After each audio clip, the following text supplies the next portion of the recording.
Presque tous les matins, Patrick part à leur rencontre.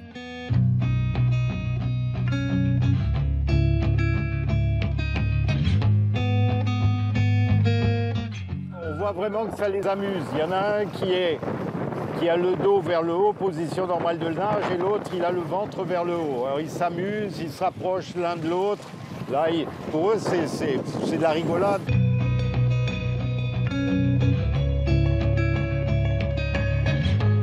Un balai sous-marin de 2000 dauphins, sédentarisé dans cette baie. Une concentration unique au monde.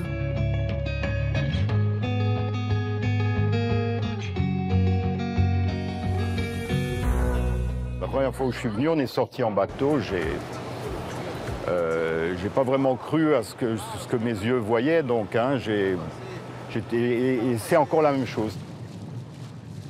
L'île brésilienne de Fernando de Noronha est depuis 23 ans le petit paradis de Patrick Muller. Maintenant, je connais pratiquement chaque rocher. Bon, là-haut, on appelle ça le pico. Au pico, c'est le rocher qui est emblématique de Fernando de Noronha. Bon, là, on l'appelle le rugissement du lion. Quand il y a des vagues, donc il y a le bruit comme un lion qui rugit.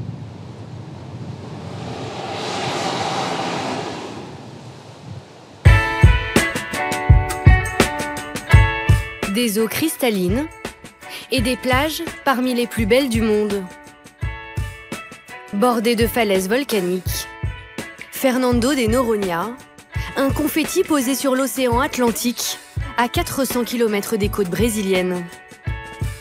4500 habitants, une seule route qui traverse l'île du nord au sud et se parcourt en seulement 15 minutes.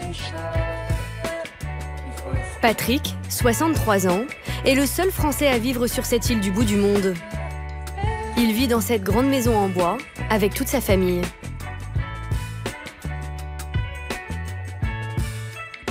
Oi, oi! E aí, mulherzinha? Tudo bem?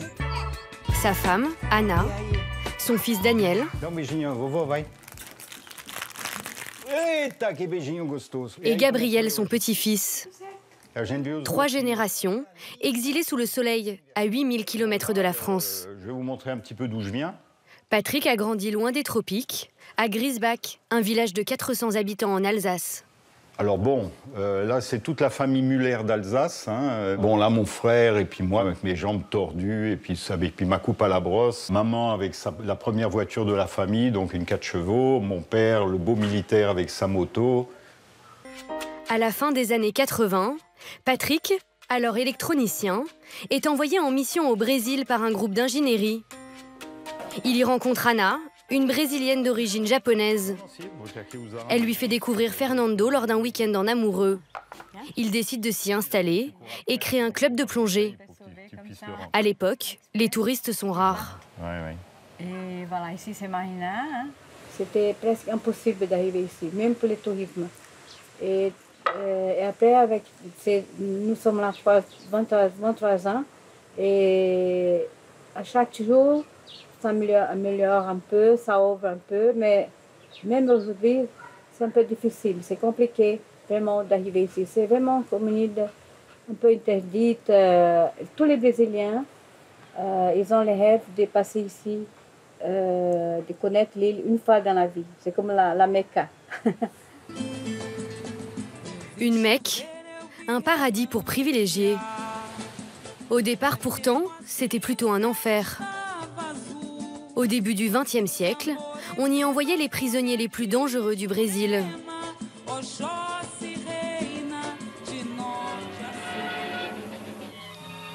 On survole bientôt Fernando de Noronha, petite île volcanique qui jalonne la route entre le Rocher Saint-Paul et Natal. C'est là que s'abrite le bagne brésilien. Les forçats sont employés au déblaiement et à la construction d'une piste destinée à recevoir les avions terrestres transatlantiques qui pourront y faire escale. Pendant la Seconde Guerre mondiale, le bagne est supprimé. Quelques années plus tard, en 1988, l'État brésilien classe 70% de l'île parc national. L'objectif, en faire un sanctuaire écologique et maintenir à l'état sauvage les forêts, les plages mais aussi les exceptionnels fonds marins qui bordent les côtes.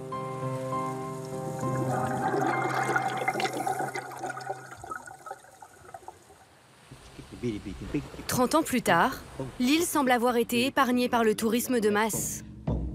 Aucune chaîne hôtelière ne s'est implantée, très peu de constructions, le fruit de règles draconiennes.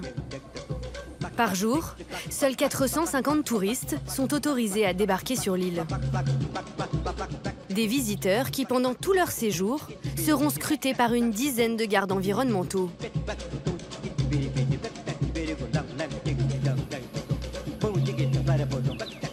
Pedro patrouille depuis 28 ans. Ce matin, il est affecté sur l'une des plages les plus réglementées de l'île. Bonjour. Ça va? Ça va, tranquille. L'accès se fait par petits groupes. Il y a combien de groupes aujourd'hui? On a 6 groupes de 16 personnes. Chaque visiteur doit s'acquitter d'une taxe écologique de 20 € par jour de présence sur l'île, plus 30 € pour accéder à la zone du parc dont cette plage fait partie. Vous avez le coupon du parc et le reçu de réservation? Oui, voilà. Ici, il faut même réserver. Depuis qu'on est arrivé, on essaie d'avoir une place. On est venu dès notre premier jour. C'était quand déjà? Lundi? Mardi. Finalement, on a obtenu un créneau que pour aujourd'hui à 11h30. On repart cet après-midi, donc c'est vraiment in extremis, mais c'est cool. Après 20 minutes de marche sur un sentier, se dessine la plage d'Atalay. À marée basse, apparaît une piscine naturelle de 50 cm de profondeur. Un aquarium géant où les touristes nagent au milieu de poissons multicolores. Et de petits requins piégés à l'intérieur. Mais pas le droit de rester barboté plus de 25 minutes et obligation de se plier à une discipline quasi militaire. Dépêchez-vous, les minutes passent. Vous aurez moins de temps dans l'eau si vous traînez. C'est à vous de voir. Ici, il est interdit de crier, par exemple, en appelant les autres pour leur dire « Regarde le requin » ou « Regarde l'arrêt ». Le bruit fait fuir les animaux, donc vous vous rapprochez de la personne et vous chuchotez. La crème solaire, vous ne pouvez pas en mettre. Là, il y en a trop. Il faudra l'enlever avec une serviette. Ça peut polluer l'eau. Bon, je vais chronométrer à partir du moment où le dernier entre dans l'eau, pour que vous ayez assez de temps pour en profiter.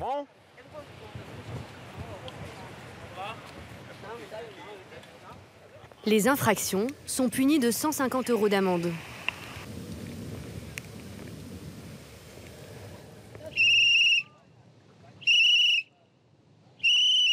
Même si Pedro verbalise rarement, Revenez par ici. il n'hésite pas à reprendre les baigneurs au moindre faux pas.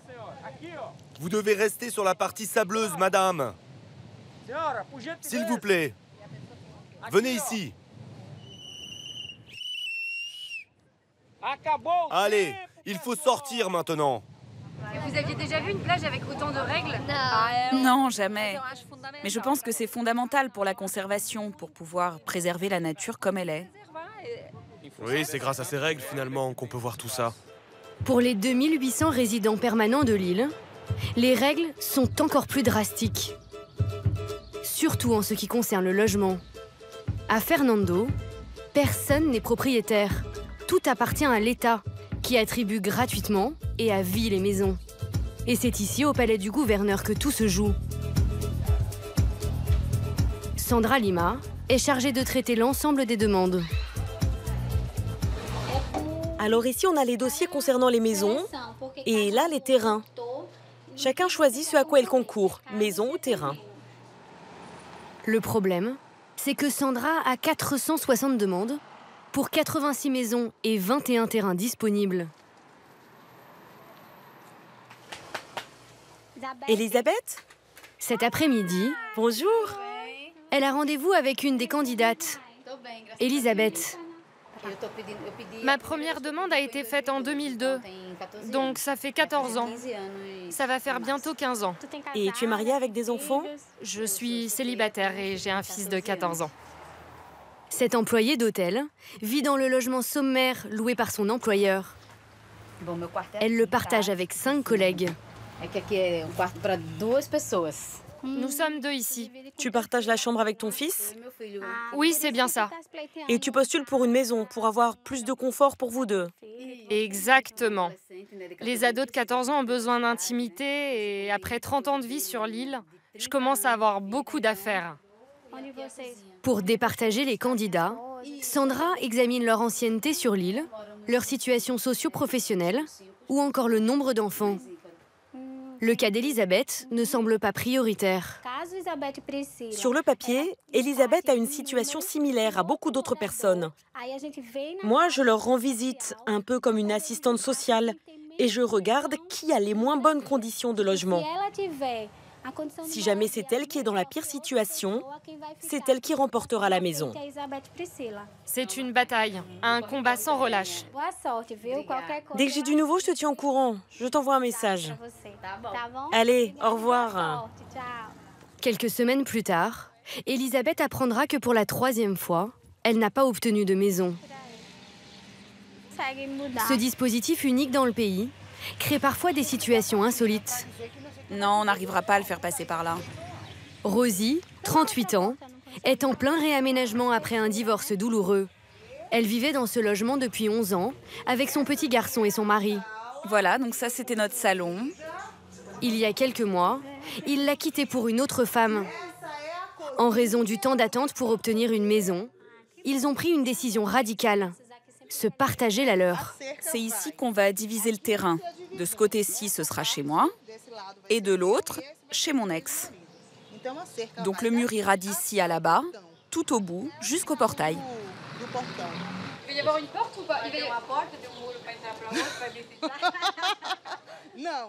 Non, pas de porte. Sa porte sera de son côté et la mienne du mien. Rosie va donc devoir vivre dans une demi-maison avec pour voisins son ex-mari et sa maîtresse. Estime-toi heureuse. Je vois chaque jour des gens qui affrontent de gros problèmes de logement. Et comme tu le sais, il n'y a pas beaucoup de place sur l'île. Ouais, je sais. Pas facile de décrocher une maison, d'autant que pour y prétendre, il faut un sésame. Une carte officielle de résident permanent que seuls les plus endurants finissent par obtenir. Aujourd'hui, c'est le grand jour pour Daniel, le fils du Français de l'île Patrick. Il a rendez-vous au palais avec Sandra. Bonjour Daniel, ça va?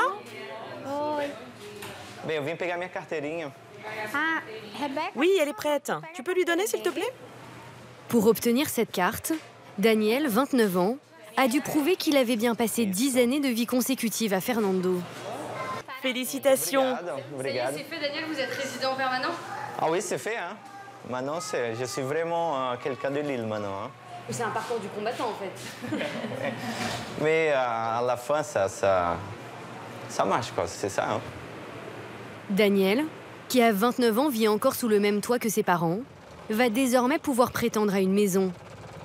Cette carte de résident lui donne aussi le droit de diriger une entreprise sur l'île. Il va pouvoir reprendre le club de plongée fondé par son père il y a 20 ans. C'est déjà lui qui assure les sorties en mer. 2 fois par jour, il embarque une quinzaine de clients. Ce matin, ils sont tous brésiliens, comme 96% des touristes de l'île. Eu sou o Daniel, vou ser o instrutor de vocês essa manhã. Ali temos o Nicolas também, ele vai estar acompanhando a gente no mergulho. A água está quente, está 27 graus, tá bom? L'île est située quasiment sur l'équateur. Il fait 27 degrés, dans l'eau comme dans l'air, toute l'année. J'ai peur. Tout le monde a peur. Non, mais j'ai peur des requins. Ah, des requins encore.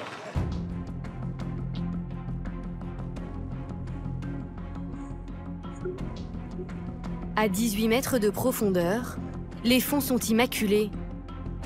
Loin de la pollution du continent, l'archipel est réputé pour la propreté de ses eaux. Après quelques minutes, le groupe aperçoit une raie camouflée sous le sable.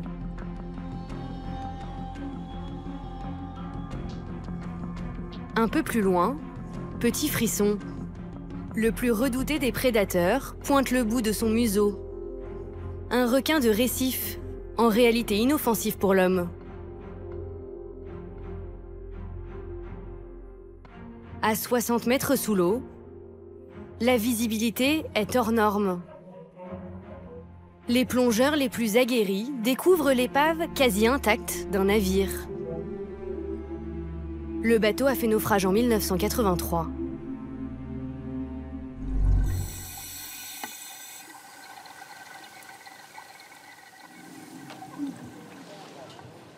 Daniel a fait des études d'art sur le continent à l'université de Recife, l'une des plus grandes villes du Brésil. Mais il a finalement choisi, comme son père, de s'installer sur l'île. C'est joli, hein? C'est mon bureau, ça. Hein?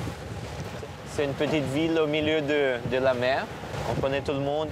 On laisse les portes de la maison ouvertes. On laisse les clés de la voiture dans la voiture. Comme ça, on a de la paix, on a de la liberté. C'est unique. La paix, la liberté, mais aussi l'assurance d'un business lucratif. Ces 3 heures de plongée, il les facture 150 € par personne. Il affiche presque toujours complet, car seulement 22 bateaux ont le droit de naviguer dans les eaux de Noronha. Comme le père de Daniel a été l'un des pionniers ici, il a décroché 3 autorisations. À Fernando, les premiers arrivés ont été les premiers servis. Et il y en a un qui en a profité plus que les autres. Essaye. Goûte-le. On le surnomme le sultan. Avec plus de 530 employés sous ses ordres. T'en veux? Encore un peu? Zemaria, 60 ans, est l'homme le plus riche de l'île. Une réussite qui ne l'affranchit pas des restrictions locales. Ce matin, il doit renvoyer ce buggy sur le continent. Il y a une autre voiture qui va le remplacer. Pour faire venir un véhicule, il faut en rendre un. Il y a un quota de voitures autorisées sur l'île. C'est 900 et pas une de plus. Vous n'avez pas choisi l'île la plus facile pour faire du business? Oh, je passe mon temps à travailler avec des gens qui me compliquent la vie. Ils sont tous fous, tous compliqués, tous cinglés. Sauf que moi, je suis encore plus fou qu'eux. Le sultan se plaint des règles. Elles ne l'ont pourtant pas empêché de faire fortune. Il a commencé en ouvrant un supermarché, puis a investi dans un bateau de pêche, une agence de tourisme, un restaurant, une laverie et surtout un hôtel au nom éponyme.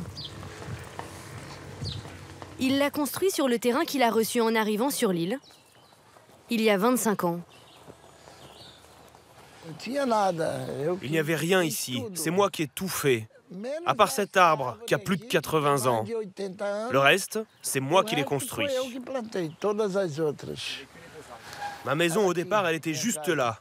Mais maintenant, je vis un peu plus bas. Et ici, j'ai fait un restaurant.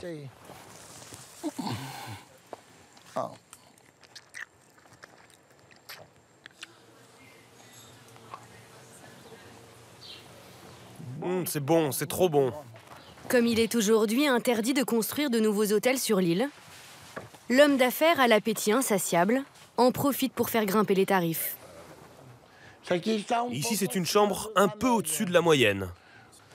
La chambre qu'il vient d'inaugurer jouit certes d'une vue spectaculaire. Elle ne fait que 16 mètres carrés. Il la loue pourtant 1 000 € la nuit. Un prix digne d'un palace parisien. Sur toute l'île, il n'y a que 50 chambres comme celle-ci. C'est très peu. Donc il y aura toujours de la demande pour ça. Son hôtel affiche un taux d'occupation de 92%. La réglementation à Fernando a peut-être fait la fortune de certains, mais elle a surtout atteint son objectif, au-delà même de ce que l'on pouvait espérer. Depuis quelques années, l'île est même redevenue une terre d'accueil pour certaines espèces qui l'avaient désertée.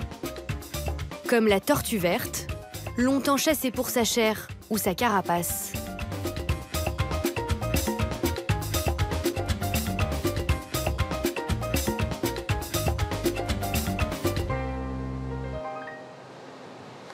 Chaque matin, Armando et Felipe partent en opération de recensement. Durant la saison de la ponte, ces 2 salariés d'une association de protection des tortues comptent les coquilles vides. 68, 69, 70, c'est ça? 70 bébés sont sortis de leurs coquilles et ont déjà rejoint la mer. Ce sont les toutes premières naissances de la saison. Chaque année, 30 000 petites tortues naissent ici, 100 fois plus qu'il y a 30 ans.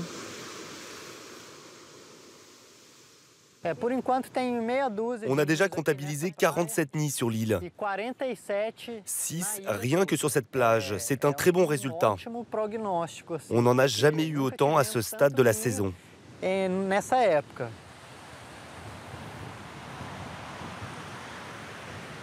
L'étude des tortues se fait essentiellement pendant la ponte, la nuit. Il est 22h30 sur la plage du Lion. Ici, l'accès est interdit au public durant la nuit. Armando et son équipe guettent les tortues dans l'obscurité la plus complète pour ne pas les déranger. L'une d'entre elles est en plein effort. Elle vient de creuser son nid pendant plusieurs heures à l'aide de ses nageoires.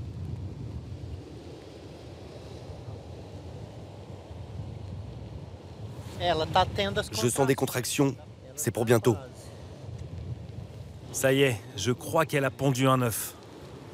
La ponte commence. Armando peut allumer la lumière pendant quelques minutes pour étudier la femelle. Là, elle est dans un état second, comme hypnotisée. Donc, on doit profiter de ces 15 minutes pour réaliser notre travail de marquage, de prélèvement et de mesure.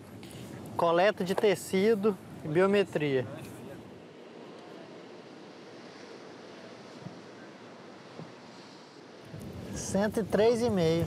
103 cm. Elle doit faire à peu près 150 kg. Ah, elle n'a pas de bague, celle-là. Armando lui pose un marqueur afin de suivre son évolution au cours des prochaines années. En 35 ans, l'association a déjà bagué plus de 2000 tortues à Fernando.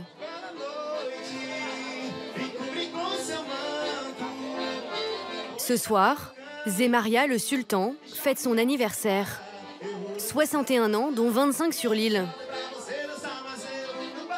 Au menu, des sashimi de limon noir et du guarajuba, des poissons qu'il a pêchés le matin même dans les eaux de l'archipel. Autour du patriarche, toute la fine fleur de l'île, dont Patrick, le français de la bande. Tudo bom? Escuta, você está fazendo quantos anos hoje? 61 ans. 61? Pô, você é novo pra cacete, viu? Muito. Mais oui, très jeune. Il y a aussi 3 de ses 12 enfants et sa dernière femme, la 8e du nom.